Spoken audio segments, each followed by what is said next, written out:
नमस्कार मित्रांनो, enlighten I S मध्ये आपल्या सर्वांचं स्वागत आहे. मी अंकुश देशमुख आपल्या सर्वांचं स्वागत करतो. पंचवार्षिक योजना ही एक नवी सिरीज मी सुरू करत आहे.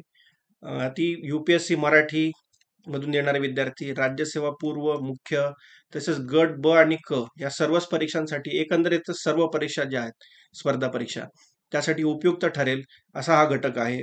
खूप चांगल्या आणि इंटरेस्टिंग पद्धतीने मी केलेला आहे. आय होप तुम्हाला सर्वांना तो आवडेल. ठीक आहे, चला तर स्टार्ट करूया. आता योजनेचा कालावधी जो आहे, साहजिकच पंचवार्षिक योजना या नावावरूनच सजेस्ट होत आहे की ती 1 एप्रिल 1951 ते 31 मार्च 1956 या कालावधीमध्ये ती योजना राबवण्यात आली. योजना निर्माण करणारी संस्था कोणती आहे? ती आहे प्लॅनिंग कमिशन. नियोजन आयोगाची स्थापना 15 मार्च 1950 ला स्थापना झाली आणि त्याचे साहजिकच अध्यक्ष जे आहेत ते अध्यक्ष कोण असतात? पंतप्रधान. त्यावेळेस पंतप्रधान कोण आहेत? पंडित जवाहरलाल नेहरू. व्हिजनरी आणि डायनामिक लिडरशिप आपल्याला भेटलं होतं भारताला. उपाध्यक्ष कोण आहेत? गुलझारीलाल नंदा. गुलझारीलाल नंदा अतिशय महत्वाची व्यक्ती. नंतर त्यांना भारतरत्न सुद्धा पुरस्कार मिळालेला आहे. ते प्लॅनिंग कमिटी जी होती, त्या प्लॅनिंग कमिटीचे सदस्य सुद्धा राहून चुकलेले आहेत. या सर्व विजनरी लीडर्स जे आहेत त्यांनी त्यांचं कॉन्ट्रीब्युशन दिलं आणि योजना स्टार्ट केली. पंडित जवाहरलाल नेहरू यांनी 8 डिसेंबर 1951 रोजी ही पहिली पंचवार्षिक योजना जी आहे ती संसदेमध्ये मांडली. आता संसदेमध्ये का मांडली? त्याचं कारण असं सिंपल आहे की प्लॅनिंग कमिशन जी आहे ही काही घटनात्मक संस्था नाही. लक्षात, कॉन्स्टिट्युशनल बॉडी नव्हती. त्यामुळे याची मान्यता मिळवण्यासाठी आपल्याला परत पार्लिमेंट जे आहे त्या पार्लिमेंटकडेच यावं लागलं. लेटर ऑन नंतर राष्ट्रीय विकास परिषद सुद्धा स्थापन करण्यात आली. राष्ट्रीय विकास परिषद सुद्धा काही घटनात्मक संस्था नव्हती. त्यामुळे अल्टिमेट जे आहे सर्व संस्था पंचवार्षिक योजना ज्या आहेत त्या सर्वांना मान्यता कुठे मिळायची? अल्टिमेटली पार्लिमेंटमध्ये मिळायची. त्यामुळे संसदेमध्ये मांडली, मान्यताही मिळाली आणि योजना सुरू होत आहे. आता या योजनेमध्ये पहिला महत्वाचा मुख्य भर जो आहे तो कोणत्या क्षेत्रावर आहे? तर कृषी क्षेत्रावर आहे. का आहे? साहजिक गोष्ट आहे की ब्रिटिश जे होते, ब्रिटिशांनी ज्यावेळेस भारत एकेकाळी जगाच्या 33% कॉन्ट्रीब्युट करायचा जीडीपीच्या. ब्रिटिश गेले त्यावेळेस हार्डली आपण 2 ते 3% जगाच्या कॉन्ट्रीब्युट करत होतो. मग या दरम्यान झालं काय? या दरम्यान त्यांनी आपली पूर्णपणे इंडस्ट्रीयल जी इकॉनॉमी होती भारताची, भारत हा जगाचा एक्सपोर्टर होता खूप मोठा, ते पूर्णपणे उद्ध्वस्त करून आपण कम्प्लिटली ॲग्रेरियन इकॉनॉमी पर्यंत ते घेऊन आले.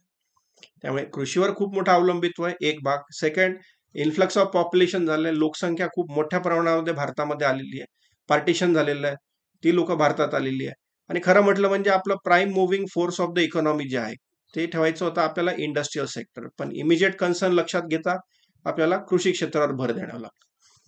आता ज्यावेळेस फाळणी झाली त्यावेळेस पाकिस्तान जे आहे, पाकिस्तानमध्ये इरिगेटेड पार्ट होता. सिंधू नदीच्या ज्या भरपूर साऱ्या उपनद्या वगैरे ज्या आहेत त्या खोऱ्यांमुळे काय होतं, इथे इरिगेशन भेटतं, नॅचरल इरिगेशन आहे. त्यामुळे इथं पंजाब मधला भाग जो आहे तो गहू उत्पादन करणारा, सिंध भाग कापूस उत्पादन करणारा, त्याचबरोबर ज्यूट प्रोड्युसिंग एरिया जो आहे इकडे ईस्ट पाकिस्तान, आता बांगलादेश म्हणतो आपण, तो बाहेर गेलेला आहे भारताच्या. त्याचबरोबर भारतामध्ये मात्र काय आलेलं आहे? खूप मोठी लोकसंख्या आलेली. या लोकसंख्येच्या फूड सिक्युरिटीसाठी आपल्याला सर्वात प्रथम कृषी क्षेत्रावर लक्ष देणे व टार्गेट करणे हे महत्वाचा भाग होता. प्रतिमान कोणतं वापरलंय? प्रतिमान जे वापरलेले या ठिकाणी हेरॉल्ड डोमर प्रतिमान. हे डोमर आणि हेरॉल्ड यांचा फोकस कशावर होता? यांचं प्रतिमान काय सांगतं? हाय इन्व्हेस्टमेंट असायला पाहिजे. हाय इन्व्हेस्टमेंट केली तर काय होईल? आपल्याकडे मोठ्या प्रमाणामध्ये गुंतवणूक केल्यावर भांडवल निर्मिती होईल. अर्थातच त्या भांडवल निर्मितीतून काय साध्य होईल? आर्थिक विकास साध्य होईल आणि परत उच्च बचत होईल. या स्पायरल मधून काय होईल? परत इन्व्हेस्टमेंट वगैरे सगळ्या चांगल्या व्हायला लागतील. अर्थात त्यावेळेस न्यूली बॉर्न स्टेट होता, आपल्याला एवढं काही इन्व्हेस्टमेंट सगळ्या अवेलेबल नव्हत्या. तरी सुद्धा आपण कृषी क्षेत्र, त्यामध्ये स्पेसिफिकली इरिगेशन साठी धरणं बांधली, खत उत्पादन असेल, रेल्वे इंजिन, डबे, पेनिसिलिन उत्पादनाचा कारखाना, स्वस्त औषधं कशी बनवता येतील, या सर्वांमध्ये इन्व्हेस्टमेंट आपल्या परीने ज्यावेळेस ते शक्य होतं तितकं गव्हर्नमेंटने करण्याचा प्रयत्न केला. हे जे होतं व्हेरियल डोमर मॉडेल, हे आपण थोड्यात त्याच्यामध्ये मॉडिफिकेशन केले आणि मॉडिफिकेशन करून इंडियन सिच्युएशन लक्षात घेऊन त्याच्यामध्ये बदल करून आपण ते लागू केले. योजनेचं नाव काय आहे? योजनेचं नाव आहे पुनरुत्थान, पुन्हा उत्थान करणे याकडे. या योजनेची उद्दिष्ट काय? उद्दिष्ट आहे दुसऱ्या महायुद्धातून अर्थव्यवस्था सावरायची आपल्याला. आणि दुसरं महायुद्ध झालेलं आहे 1945ला, ते संपलेलं आहे. त्यानंतरच्या आपण बघतो की ब्रेटन वूड कॉन्फरन्स वगैरे सगळ्या होत असत. पण युद्ध ज्याही वेळेस होत असतं, युद्धाचे अर्थव्यवस्थेवर परिणाम होत असतात. आणि त्यामुळे या युद्धाच्या परिणामातून सुद्धा काय करायचंय, भारतीय अर्थव्यवस्थेवर सुद्धा त्याचे परिणाम झाले. भाववाढ वगैरे सारख्या गोष्टी होत असतात, रिसोर्सेसची टंचाई येत असते, अशा अनेक समस्या होत्या. त्यातून अर्थव्यवस्थेला सावरणं हा एक खूप मोठा महत्वाचा उद्देश आपण ठेवलेला आहे. त्यानंतर भारताची फाळणी झाली, तर फाळणी झाल्यामुळे काय झालं, आपण बघतो की आपण 56 कोटी वगैरे पैसे दिलेत त्यांना, रिसोर्सेस ट्रान्सफर करण्यात आले होते, त्यातून सुद्धा भारतीय अर्थव्यवस्था सावरायची आहे. आणि जे शरणार्थी आलेले आहेत आपले, या शरणार्थींच्या रिहॅबिलिटेशन करायचं, त्यांच्या फूडच्या समस्या आहेत त्या सोडवायच्या आहेत, त्यांच्या राहण्याच्या समस्या आहेत या सोडवायच्या आहेत. असे खूप मोठे चॅलेंजेस आपल्याला त्यावेळेस समोर होते. त्याचबरोबर वस्तू व सेवांच्या किमती ज्या आहेत त्या सुद्धा काय झाल्यात, वाढलेल्याच आहेत. वॉर लाईक सिच्युएशन असेल काय होईल, भाव वाढणारच आहेत. रोजगारामध्ये वाढ करणे, ब्रिटिशांनी पूर्ण अर्थव्यवस्था आपली नेस्तनाबूत करून ठेवली, इंडस्ट्रियल सेक्टर पूर्णपणे बर्बाद केला. इथे लक्षात, आपले एक्सपोर्ट कॅपेबिलिटी उद्ध्वस्त केल्या, हातमाग उद्योग वगैरे जे ते उद्ध्वस्त केले. यामुळे या परिस्थितीतून भारतामध्ये रोजगार वाढ करणे हे खूप मोठं चॅलेंज भारतासमोर होतं. आणि जवळपास 80% पर्यंत जी आहे पॉप्युलेशन ही पॉवर्टीमध्ये होती, दारिद्र्यात आपण ढकललं गेलेलो होतो. अशा याच्यातून हे सर्व बाहेर काढणे, कृषी क्षेत्रावर फोकस करणे आणि रोजगार वृद्धी करणे हे पण एक खूप मोठं टार्गेट आपल्या समोर होतं. पुढे राहणीमानाच्या दर्जामध्ये वाढ करणे, लोकांचे आरोग्य असेल, शिक्षण असेल, स्वच्छता असतील, पायाभूत सुविधा आहेत, या सर्वांची ज्यावेळेस आपण सरकारतर्फे डिलिव्हर होतील त्यावेळेस लोकांचा राहणीमानाचा दर्जा सुद्धा काय होणार आहे, वाढणार आहे. त्यासाठी करण्यात हे टार्गेट ठेवण्यात आलं. आणि पुढचं साहजिकच येतं की अन्नधान्याच्या बाबतीत आपण लवकरात लवकर काय करायची आहे, स्वयंपूर्णता साध्य करायची आहे. कारण न्यूली बॉर्न स्टेट होतो आपण, त्याच वेळेस आपल्याला अन्नधान्याच्या बाबतीत आयात करावी लागत होती अन्नधान्य. आणि कोणत्याही देशाला ऍटलिस्ट फूड सफिशियन्सी जे आहे, पूर्ण अन्नधान्य जे आहे, अन्नधान्यामध्ये आपण स्वयंपूर्ण असणं हे सर्वात महत्वाचा घटक असतो. त्यामुळे यामध्ये लवकरात लवकर कशी स्वयंपूर्णता साध्य करता येईल, म्हणजे आपलं कोणत्यावरही इम्पोर्ट डिपेंडन्स राहणार नाही. कारण ज्या देशावर आपण अवलंबून राहतो तो नंतर आपल्याला डिक्टेट करत असतो बऱ्याचशा गोष्टी. त्यामुळे तो जो एक सॉव्हरेंटीचा पार्ट असतो, सार्वभौमत्वाचा, तो सुद्धा इथं महत्वाचा ठरतो. चला, राजकीय घडामोडी काय घडल्यात यावेळेस. स्वतंत्र भारताची पहिली निवडणूक झालेली आहे इथे, तर लक्षात. आणि सार्वत्रिक निवडणूक प्रचंड महत्वाची आहे, कारण की ज्यावेळेस ब्रिटिश भारत सोडून गेले, भारत सोडून गेल्यावर त्यांचं हेच म्हणणं होतं की भारत हा कधी एक देश नाहीच आहे. भारत देश सुद्धा नाहीये, तो टिकणार सुद्धा नाही, एक राष्ट्र तर बिलकुल अजिबात नाहीये. हे राष्ट्र टिकणारच नाही, याचे असंख्य तुकडे होऊन जातील, अशा अनेक प्रकारची भाकीतं अनेक मोठमोठ्या त्यावेळेसच्या पॉलिटिकल जे काही डिग्नेटरी समजलो आपण त्यांना, अर्थात ते सर्व खोटं ठरलेलं आहे, पण ते होतं. त्यामुळे पहिली सार्वत्रिक निवडणूक घेतली आहे. त्यामुळे जे इलिजिबल वोटर्स होते ते सर्व या ठिकाणी आपण बघू शकता तिकडं, की हे बाबा जे आहेत त्यांना हा त्यांचा मुलगा वगैरे कोणी असेल तो घेऊन आला आणि ते सुद्धा वोटिंग करायला आले. सर्व इलिजिबल वोटर्स आले. पंडितजी जे आहे, पंडित नेहरू, त्यांनी त्यावेळेस खूप मोठ्या प्रमाणात सभा घेतल्यात, पूर्ण भारत पिंजून काढला आणि त्यांना आपली ध्येय धोरणं वगैरे सांगितली आणि लोकांना ती पटली. त्यामुळे लोकांनी काँग्रेस पक्षाला प्रचंड बहुमत दिलं आणि नेहरू जे आहेत, पंडित नेहरू, हे स्वतंत्र भारताचे पहिले पंतप्रधान बनले ना, इलेक्टेड पीएम, हे लक्षात घ्या. त्यामुळे आपण जगाला एक खूप स्ट्रॉंग मेसेज दिले याच्यातून, की आम्ही लोकशाही देश आहोत. लोकशाही देश असल्यानंतर त्याच्या प्रक्रिया पार पाडाव्या लागतात, त्यामध्ये फ्री अँड फेअर इलेक्शन हे सुद्धा आम्ही कंडक्ट केले आणि आमच्या देशाची वाटचालीला सुरुवात झाली. मग नेहरू पंतप्रधान बनले आणि भारतासमोर असलेल्या अनंत आणि असंख्य समस्या ज्या आहेत त्या समस्यांचा सामना करायला सज्ज झाले. राजकीय क्षेत्रात बघतो आपण की पहिले आपण बघितलंय की भाषावार प्रांतरचनेची मागणी जी बऱ्यापैकी पहिल्यापासून होत होती, जसं स्वतंत्र झालं भारत तशीच भाषावार प्रांतरचनेची मागणी सुरुवात व्हायला लागली.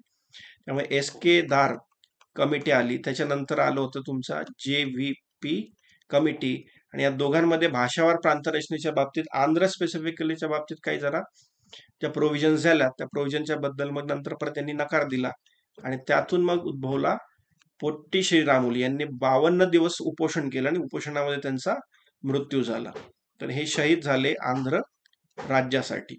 आणि त्यामुळे मग त्यांनी, नेहरूंनी डिक्लेअर केलं 1953 ला आंध्र राज्याची निर्मिती जी होती. त्यामुळे ते तेच म्हणतात, Hindustan times, new era for Andhras begins. Nehru inaugurate 10th part schedule जे होता तो इनॉग्रेट केला त्यांनी. त्यांचा मृत्यू झालेला होता. आजही बघतो आपण आंध्रमधूनच परत काय निघालेलं आहे, तेलंगणा निघालेलं आहे. त्यामुळे थोडीशी हिस्ट्री त्याच्यासाठी लक्षात ठेवणं आवश्यक आहे. पुढे मग आता ही समस्या आली की एक राज्य दिलं तर दुसऱ्या राज्याचं काय करायचं. त्यामुळे राज्य पुनर्रचना आयोगाने फाजल अली सुप्रीम कोर्टाचे जस्टिस होते, त्यांच्या अध्यक्षतेखाली, आणि पंडित रवींद्रनाथ कुंजीरू आणि के एम पन्नीकर, एमपीएससीचे खूप आवडते हे, यांच्या अध्यक्षतेखाली एक समिती, राज्य पुनर्रचना आयोग जो होता 1953 सेटअप केला. त्याने 55 आपला अहवाल दिला आणि 1 नोव्हेंबर 1956 14 राज्य आणि 6 केंद्रशासित प्रदेश जे आहेत त्यांची निर्मिती करण्यात आली. ठीक आहे. त्यामुळे अशा प्रकारे आपण भाषावार प्रांतरचना, आणि ही खूप व्यवस्थित करणं हे आवश्यक होतं, कारण न्यूली बॉर्न स्टेट होतो, नुकताच भारत स्वतंत्र झालेला होता, आणि तशा वेळेसच ते बाहेरचे लोक जे बोलत होते की भारताचे तुकडे होतील, हे होतील, ते होतील, तर ते होऊ नये. आणि हे जे स्टेट रिऑर्गनायझेशन आहे, राज्याची पुनर्रचना, ही एक संधपणे कसं राहू आपण, त्या अनुषंगाने करणं आवश्यक होतं. ती झाली. अर्थात पुढे त्यातूनही पुढे अनेक समस्या निर्माण झाल्या. आपण महाराष्ट्र आणि गुजरातच्या बाबतीत माहितीच आहे आपल्याला. आता आपण अन्नधान्याच्या बाबतीत स्वयंपूर्ण नव्हतोच, त्यामुळे आपल्याला अन्नधान्य जे आहे ते आयात करावे लागत होते. मग हे जे इम्पोर्ट करत होतो आपण, त्यासाठी अमेरिकेसोबत PL40, अमेरिकेचा एक पब्लिक लॉ 480 हा कायदा आहे, शांततेसाठी अन्नधान्य. भारताने अमेरिकेसोबत करार केला, आणि हे पहिलं कन्साइनमेंट त्याचं जे आलेलं होतं, किंवा ते तिकडून जे माल आला, अन्नधान्य आयात केलं, आणि अन्नधान्य आयात केलं त्यावेळेस आपल्याकडे हे आले, आणि आपण एक प्रकारे इम्पोर्टच केला, पण डिपेंडन्सीज होती आपली. आयात केलं आणि आयात करून मग हा माल आपण घेतला. योजना अंतर्गत प्रमुख घडामोडी काय घडल्या, तर industrial development and regulation act, औद्योगिक विकास व नियमन कायदा 1951, हा आपण या ठिकाणी केलाय कायदा. आता अर्थातच स्वातंत्र्यानंतर 1948 आपण पहिलं इंडस्ट्रियल पॉलिसी आणली, आणि त्याच्यामध्ये भारत जे आहे ते मिश्र अर्थव्यवस्था राहणार हे आपण डिफाईन केलेलंच होतं. त्याच्यामध्ये मग प्रायव्हेट सेक्टर अँड गव्हर्नमेंट असे दोन्हीही सेक्टर काम करतील, खाजगी आणि सरकारी असे दोन्ही क्षेत्र या ठिकाणी काम करणार होते. त्याला एक प्रकारे संरक्षणही दिलं, आणि हा कायदा जो एक प्रकारे प्रायव्हेट सेक्टर जे आहे त्या प्रायव्हेट सेक्टरवर कंट्रोल ठेवण्याचंही काम करत होतं. इंडस्ट्रियल लायसन्सिंग असेल, अर्थात त्याचं पुढे जाऊन इन्स्पेक्टर परमिट आणि कोटा राज वगैरे जे त्याच्यामध्ये रूपांतर झालं. 91 ऑनवर्ड्स आपण ते चेंजेस केलेले. हायर एज्युकेशनच्या बाबतीत घडलेली महत्वाची घटना जी आहे ती म्हणजे विद्यापीठ अनुदान आयोग. 1945 विद्यापीठ अनुदान समिती स्थापन झाली. 28 डिसेंबर 1953 विद्यापीठ अनुदान आयोगाची स्थापना झाली. स्थापना तर झाली, मात्र त्याला वैधानिक दर्जा जो आहे तो 1956 पासून मिळाला. वैधानिक म्हणजे कायदेशीर दर्जा मिळाला. ऑब्व्हियसली इथं आपण बघतो नेहरू ऍड्रेस करतायत सगळ्यांना, मौलाना अब्दुल कलाम आझाद वगैरे पण इकडं यांची UGCची स्थापना झाली. नंतर ज्या पायनरिंग संस्था सुरू झालेल्या आहेत भारतामध्ये, ज्या दीर्घकालीन आजही जर तुम्ही बघितलं विद्यार्थ्यांचे स्वप्न असतात IIT मध्ये जाणे वगैरे वगैरे, IIMs यासारख्या पायनरिंग संस्था ज्या आहेत, ज्या देशनिर्मितीसाठी प्रचंड महत्वाचं काम करू शकतात, अशा संस्थांपैकी एक पहिली संस्था, भारतातील प्रथम IIT खरगपूर पश्चिम बंगाल या ठिकाणी स्थापन झाली. आणि आज आपण बघतो IITची संख्या सुद्धा जी आहे ती वाढलेली आहे. तर या पायनरिंग संस्थांची पायाभरणी सुद्धा या ठिकाणी झालेली आहे. म्हणजे नेहरूंनी या संस्था स्थापन केल्या, तेवढं लक्षात राहू द्या. ठीक आहे. पुढे जवळपास 80% लोकसंख्या जी ती ग्रामीण भागात राहते, त्यामुळे ग्रामीण भागातील कृषी असेल, पशुपालन असेल, ग्रामोद्योग, आरोग्य, बालकल्याण आणि एकंदरीत सर्वांगीण विकास करण्यासाठी आपण समुदाय विकास कार्यक्रम 2 ऑक्टोबर गांधींच्या बापूंच्या जयंतीच्या निमित्त 1952 सुरू केला. जेणेकरून ग्रामीण भागामध्ये सुद्धा काय करावं, आपल्याकडे लोकशाही विकेंद्रीकरण सुद्धा व्हावं व्यवस्थित, आणि त्या भागाचा सर्वांगीण विकास, संपूर्ण विकास कसा साध्य करता येईल, ग्रामीण भागाला विकासाच्या प्रक्रियेत कसं सहभागी करून घेता येईल, याकरिता समुदाय विकास कार्यक्रमाची स्थापना केली. पुढे राष्ट्रीय विस्तार योजना येते 2 ऑक्टोबर 1953. आता हा जो राष्ट्रीय विकास कार्यक्रम, समुदाय विकास कार्यक्रम होता, त्याची चांगली अंमलबजावणी व्हावी, त्यातून काही विकासात्मक कायमस्वरूपीच्या संस्था उभाराव्या, परमनंटली काम कसं करेल याबद्दल ही योजना होती. आणि याच योजनेचा परत इव्हॅल्युएशन करण्यासाठी आपण बघतो 1956 येते बलवंतराय मेहता कमिटी, आणि या बलवंतराय मेहता कमिटीने पंचायत राज सिस्टीम कशी इम्प्लिमेंट करावी भारतामध्ये त्याबद्दल रेकमेंडेशन दिले. 1961 वसंतराव नाईक समिती येते, आणि या वसंतराव नाईक समितीने मग महाराष्ट्रामध्ये बलवंतराय मेहता कमिटीनुसार पंचायत राज सिस्टीम कशी इम्प्लिमेंट करावी, कोणता स्तर महत्वाचा राहील, काय नाही राहील, याबद्दल महत्वाचे रेकमेंडेशन दिले. त्यानुसार महाराष्ट्रामध्ये पंचायत राज सिस्टीम सुरू झाली. तर एक प्रकारे आपण म्हणू शकतो की पंचायत राज संस्था, या संस्था आणि त्या संस्थांची उभारणी करणारी ही एक महत्वाची संस्था जी आहे योजना ज्या आहेत त्या समुदाय विकास कार्यक्रम आणि राष्ट्रीय विस्तार योजना सुरू झाली. पुढे 1952 मध्ये भारतीय हातमाग बोर्डाची स्थापना झाली. आता आपला हातमाग जे आहे ते जगामध्ये आपण खूप मोठे जे एक्सपोर्टर होतो त्यामध्ये कॉटन आणि सिल्क हे दोन महत्वाचे घटक होते. त्यापैकी कॉटन तर इतकं फाईन होतं, आपल्या कॉटनला कॉम्पीट करू शकेल असं ब्रिटनमध्ये सुद्धा कोणी नव्हतं किंवा जगात सुद्धा कोणी नव्हतं. एवढं फाईन क्वालिटीचं कॉटन आपण तयार करतो. अर्थातच ते हातमाग होतं आणि ब्रिटिशांनी उद्ध्वस्त करून ठेवलेलं होतं पूर्णपैकी. म्हणून हातमाग बोर्डाची स्थापना केली, जेणेकरून या हातमाग उद्योगाचा पण काय होईल, विकास होईल. आपलं ट्रेडिशनल नॉलेज आहे, काही शेकडो वर्षा एखादी कला जी आहे ते लोक जोपासतात, ते स्किल जोपासतात, त्याला कशी उभारी देता येईल त्यासाठी या संस्थांची स्थापना करण्यात आली. पुढे अखिल भारतीय खादी आणि ग्रामोद्योग बोर्डाची स्थापना करण्यात आली. साहजिक आहे, खादी आपलं एक स्वातंत्र्य चळवळीमधलं महत्वाचं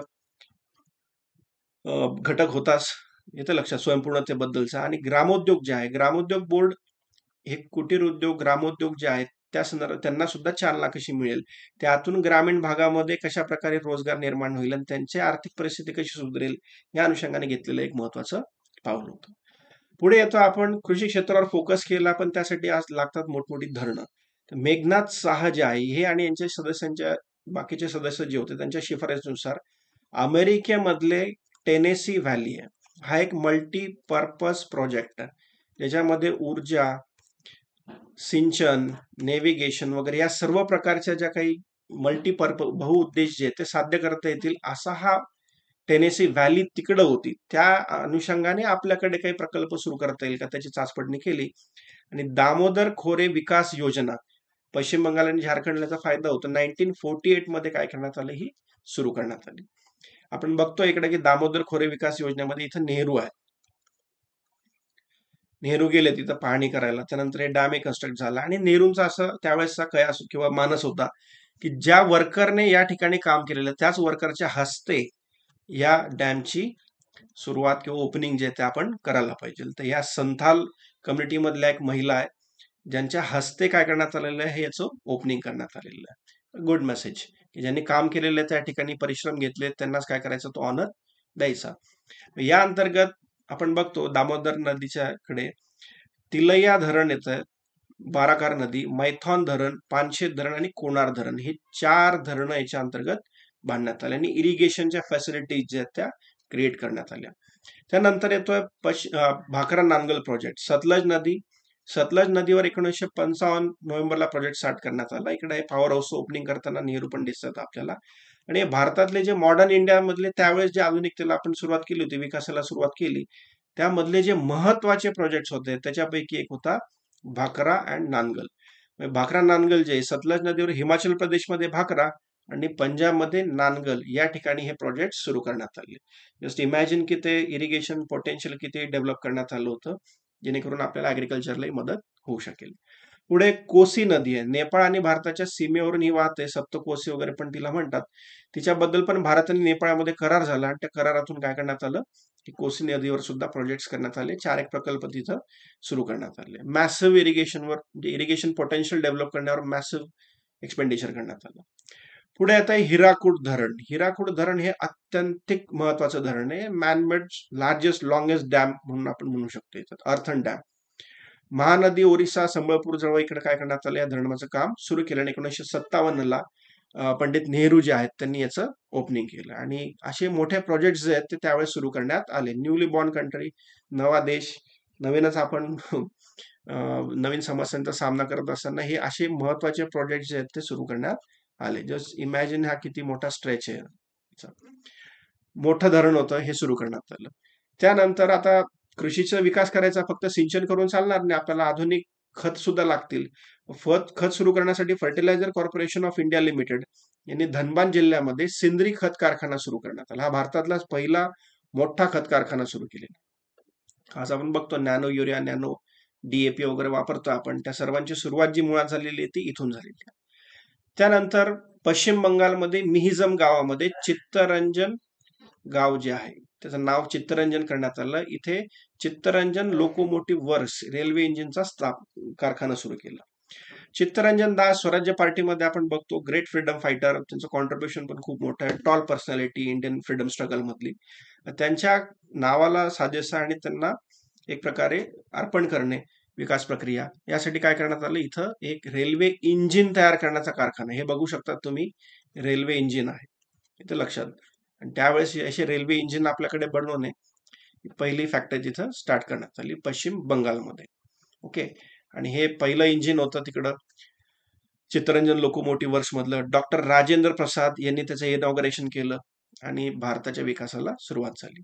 आता नुसतं डबे रेल्वेचे इंजिन बनवून चालणार नाही, त्यासाठी रेल्वे डब्यांचा पण कारखाना आला.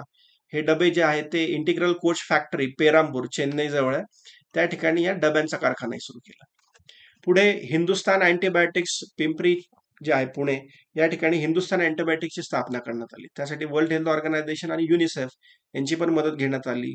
नेहरू तिकडे गेले होते, नेहरू सूक्ष्मदर्शीमधून काहीतरी बघतात तिकडं. आणि इंदिरा गांधी ज्या आहेत त्या मागे तिकडे बघू शकतो आपण. इंदिरा गांधींना पहिली जडणघडण जी झाली त्यांची, साहजिकच अशा सोबत जर गेले कोणी तर ते चांगल्याच प्रकारे एज्युकेशनल टूर असू शकते. आपला महाराष्ट्रामध्ये पुणे पिंपरी चिंचवडमध्ये याची स्थापना करण्यात आली. आणि चीप मेडिसिन कसे बनवता येतील अँटीबायोटिक स्पेसिफिकली, जेणेकरून आपली रोगप्रतिकारक क्षमता कशी सुधारेल लोकांची, त्याकरिता हा प्रोजेक्ट सुरू करण्यात आला. त्यानंतर हिंदुस्थान मशीन अँड टूल्स कारखाना बँगलोरमध्ये आला. मोठमोठी यंत्र सामग्री वगैरे जे ते बनवायचे होते. आज आपण बघतो हिंदुस्थान HMTची घड्याळ पण आहे, HMTचे ट्रॅक्टर्स सुद्धा आहेत. हे सुद्धा आपल्याला लक्षात घ्यावं लागेल की हे पायनरिंग संस्था इथं स्थापन करण्यात आली. बँकिंगचा जर का विकास बघितला आपण तर 1921ला इम्पिरियल बँकेची स्थापना झाली होती. तर 1955ला अखिल भारतीय ग्रामीण पत पाहणी, नावच बघा किती सुंदर आहे, ग्रामीण भागाच्या पत पाहणी, तिथं कर्ज पुरवठा कसा होतो हा अभ्यास करणारी एक समिती होती. त्याच्या समितीचे अध्यक्ष होते AD गोरवाला.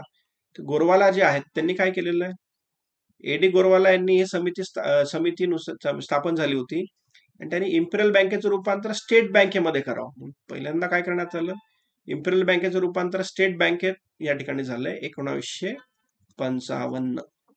नंतर SBIचा लोगो बघा कसा चेंज होत गेलेला आहे. आणि आता हा सध्या जो आहे हा नवा SBIचा लोगो आपल्याला दिसतो. त्यानंतर भारतीय औद्योगिक पत आणि गुंतवणूक महामंडळ, प्रायव्हेट सेक्टरमध्ये पण इन्व्हेस्टमेंट इम्पॉर्टंट होती. खासगी क्षेत्राला उद्योगधंद्यांना कर्ज पुरवठा कुठून होईल, परकीय चलनातून कसा कर्ज पुरवठा होईल, या सर्वांसाठी काय करण्यात आली, industrial credit and investment corporation of India ची स्थापना करण्यात आली. बघा मित्रांनो, योजनेचा खर्च किती होता, अपेक्षित खर्च होता 2069 कोटी रुपये आणि प्रत्यक्ष खर्च किती झालेला आहे तो 1960 कोटी रुपये हा खर्च झालेला आहे. आणि जो खर्च झाला त्याच्यापैकी लक्षात घेतलं तर आपण तर सर्वात जास्त खर्च केलेला आहे ऍग्रिकल्चरवर, कृषी क्षेत्रावर 31% खर्च, नंतर वाहतूक आणि दळणवळण क्षेत्रावर 27%, सामाजिक सेवांवर 22%, ऊर्जा क्षेत्रावर 12% आणि 6% जो खर्च केलेला आहे तो उद्योग क्षेत्रावर केलेला. मूल्यमापन लक्षात घेतलं, आर्थिक वृद्धी दर संकल्पित किती होता, संकल्पित होता 2.1. कारण असं आहे की ब्रिटिशांच्या काळात आपला 1% सुद्धा ग्रोथ रेट झालेला नाही. पहिलं टार्गेट जे होतं आपलं ते आहे 2.1%. हे आपला संकल्पित वृद्धी दर होता. झाला प्रत्यक्षात किती, तो झाला 3.6%. ही बिगेस्ट अचिव्हमेंट होती, कारण की आता आपल्याला कोणाला ब्लेम देऊन चालणार नव्हतं, सर्व जबाबदारी जी आहे ती आपल्यावरच आहे. त्यामुळे आपल्यावरच असणारी जबाबदारी जी आहे तर आपण काय कितपत साध्य केलं, काय इव्हॅल्युएशन आहे त्याचं, तर आपण 3.6% अचीव्ह केला. वर्षानुवर्ष ब्रिटिशांनी त्रास दिला, पिचलो आपण बऱ्यापैकी, अर्थव्यवस्थाही त्यांनी खूप आपली खराब केली. आता मात्र जबाबदारी आपल्यावर होती आणि आपण 3.6% पर्यंत काय केलं, ग्रोथ रेट अचीव्ह केला. ओव्हरऑल 5 वर्षामध्ये राष्ट्रीय उत्पन्नात 18% वाढ आणि दरडोई उत्पन्नामध्ये 11% वाढ ही आपल्याला साध्य झाली. सिग्निफिकंट अचिव्हमेंट आपण केलेली आहे. आणि अशी ही एकमेव पंचवार्षिक योजना आहे की ज्यामध्ये वस्तू व सेवांच्या किमती ज्या आहेत त्या 13% काय झालेल्या आहेत, कमी झालेल्या आहे. अजूनपर्यंत कोणतीच दुसरी योजना नाही की ज्याच्यामध्ये वस्तू आणि सेवा यांच्या किमती कमी झाल्या असतील. अन्नधान्यामध्ये 50 दशलक्ष टन हे उत्पादन होतं 1951-52 मध्ये.